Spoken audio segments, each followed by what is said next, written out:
Hello বন্ধুরা, good afternoon. দেখো এখন খেতে বসবো, সঙ্গে থাকো, পাশে থাকো। দেখো কী কী খাবার নিয়েছি। এইখানে আছে শুটি আলু পোস্ত, আর তার সঙ্গে আছে মুলুন ভাজা, আমাদের ফেভারেট। এটা এই সময় পায়, এটা পরে পাওয়া যায়। ডাল ভাত, শশা কুচি, এদিকে পোস্ত বড়া, তার সঙ্গে কী নাম ওটা, পালং শাক ভাজা, ডাল ভাত দিয়েছি। আর এইখানে কতটা মাছ দিয়েছি দেখো বন্ধুরা। আর এটা আমার ভাইপোর ভাত, আমার ভাইপো খাবার এটা দেখো।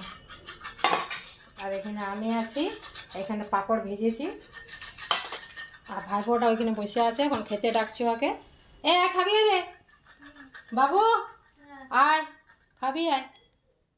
দেখো আবার ভাইপো আসছে আবার খেতে। এখন আমরা এখন খেতে বসে যাবো এবারে। তোমরা খাবে তো চলে আসো। টাটা। এই দেখো।